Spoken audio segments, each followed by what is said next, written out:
जय श्री महाकाल साथियों। आज एक ऐसे राजा की कहानी जानेंगे जिसे दुनिया उसके हट के कारण जानती है। सम्राट पृथ्वीराज चौहान का वंशज जिसने अपने समय के सबसे शक्तिशाली शासक अलाउद्दीन खिलजी को 3 बार हराया। उस वीर का नाम था हम्मीर देव चौहान, जिसे हम हटी हम्मीर के नाम से जानते हैं। हम्मीर देव चौहान का जन्म 7 जुलाई 1272 ईस्वी में राजस्थान के चौहान वंश में हुआ। वह राजा जयद्रथ सिंह और रानी हीरा देवी के पुत्र थे। जयद्रथ सिंह का शासन रणथंबोर, जिसे रणभवर भी कहा जाता है, में था। जयद्रथ सिंह वृद्ध हुए तो उन्होंने हम्मीर देव को राज्य सौंपा। हालांकि हम्मीर उनके सबसे बड़े पुत्र नहीं थे, परंतु हम्मीर बचपन से ही युद्ध कला, तलवारबाजी और तीरंदाजी में माहिर थे और बुद्धिमता में एकदम ज्ञानी थे।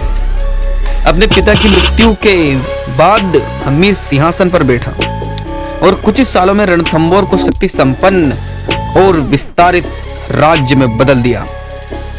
एक से बड़े एक राजाओं को हराने के बाद उसने राजस्थान के एक बड़े भाग पर अपना राज्य स्थापित किया।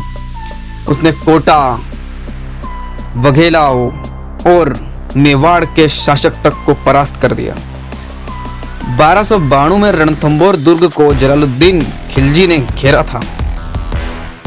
इसके पहले सन 1290 ईस्वी में जलालुद्दीन ने जाहिल दुर्ग को जीता था, परंतु रणथंबोर दुर्ग को जीतने में वह असफल हुआ।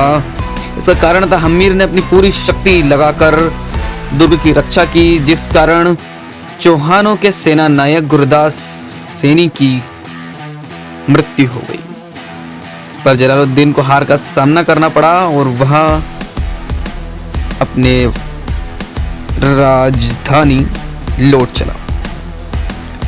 हम्मीर काव्य के अनुसार सन 1299 में अलाउद्दीन की सेना ने जब गुजरात को लूटा, लूट का माल आपस में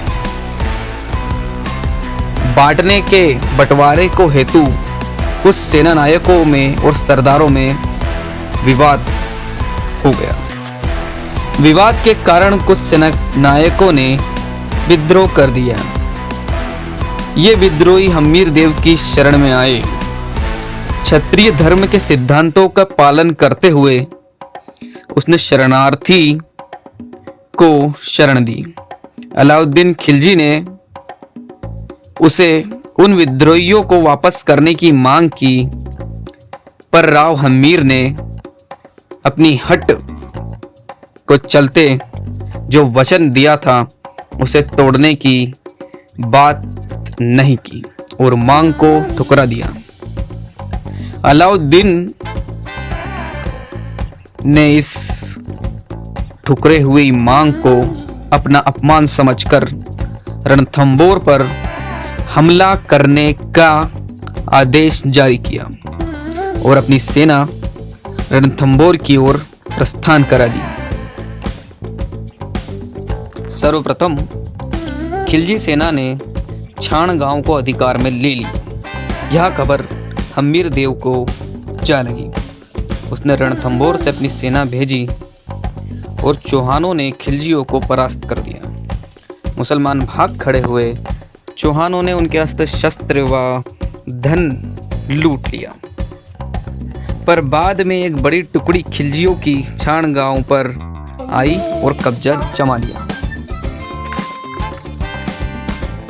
और खिलजी सेना ने रणथंबोर की ओर अपना मार्च बढ़ा लिया।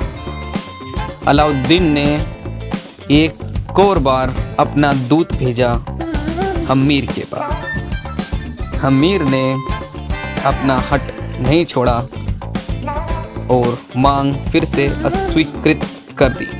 तत्पश्चात नुसरत खां और उलगू खां के नेतृत्व में रणथंबोर में घेरा डाला। दुर्ग को चारों तरफ से खिलजी सेना ने घेर लिया। हम्मीर ने भी हार नहीं मानी और बाणों और पत्थरों से स्वागत करते हुए खिलजियों का बहुत नुकसान करा। अब अलाउद्दीन को भी लगने लगा कि रणथंबोर पर कब्जा करना बहुत मुश्किल है। उसने छल कपट का सहारा लेते हुए हम्मीर को संधि करने के बहाने उनके कुछ लोग गुप्त रूप से खिलजी ने खरीद लिए। कुछ नायक जो अलाउद्दीन खिलजी की ओर हो गए थे, उन्होंने बहुत सा अनाज दुर्ग के नीचे बैठे सैनिकों में बांट दिया। अब डेरा डाले खिलजियों और अंदर बैठे राजपूतों को कई दिन हो गए थे। अब तो दुर्ग के अंदर भी रसद आदि की कमी हो रही थी। हम्मीर ने अंतिम युद्ध का निर्णय लिया। हम्मीर को लगा कि अब यही समाधान है। राजपूतों ने केसरिया पगड़ी धारण की और हाथ में भगवा ध्वज लिया। 15,000 राजपूत और 2 लाख की खिलजी सेना। इतनी विशाल सेना और साथ ही अस्त्र शस्त्र में निपुण बड़े बड़े उगलू खां और नुसरत खां जैसे सेना नायक। परंतु राजपूत भी कम नहीं थे। एक राजपूत 12 मुस्लिम सैनिकों के बराबर लड़ रहा था। युद्ध का बिगुल बजते ही दोनों तरफ से घमासान युद्ध की आवाजें आने लगी। दोनों ने अपना पराक्रम दिखाया, पर राजपूतों ने अपने आन बान और शान की रक्षा के लिए मुसलमानों को खदेड़ भगाया। मुसलमान डर के मारे भाग गए। कुछ नायकों की मृत्यु हो गई और खिलजी सेना परास्त होकर भाग खड़ी हुई। राजपूतों ने मुस्लिमों के झंडे छीन लिए। विजय उत्सव।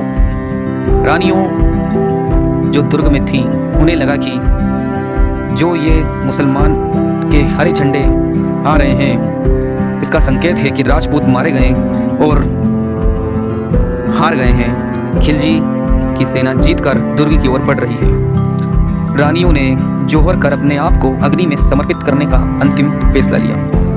दुर्ग पर झूमते हुए राजपूत वीर ने जब आग की लपटें देखी, तब हम्मीर दौड़े रानियों को बचाने के लिए। उन्होंने किले पर अपना घोड़े से छलांग लगवाई, परंतु बहुत देर हो चुकी थी। इतनी देर कि रानियों ने जोर कर अपने आप को अग्नि में समर्पित कर दिया था। हम्मीर को अपनी भूल का आभास हुआ।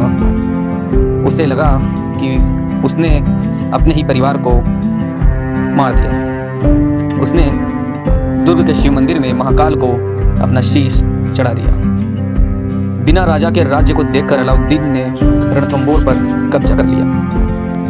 हम्मीर अपने वचन से पीछे नहीं हटा।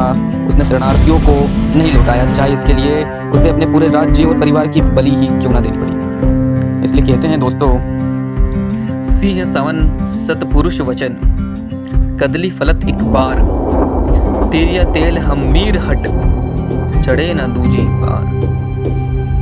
सिंह एक ही बार पुत्र को जन्म देता है, सत्य पुरुष एक ही बार वचन कहता है। केले एक ही बार फल देते हैं, स्त्री को एक ही बार उपटन तेल लगाया जाता है। ऐसे हम्मीर भी अपने हट से पीछे नहीं हटते, दूजी बार सोचते नहीं हैं। अगर आपको यह जानकारी पसंद आई और हमारा वीडियो अच्छा लगा तो लाइक, सब्सक्राइब और शेयर जरूर करें। धन्यवाद। और वीडियो जानने के लिए कमेंट में पार्ट 2, जिसे हम अगले वीर योद्धा की कहानी आप तक ले पाएँ, ऐसे राजा जिसे इतिहास भुला चुका है।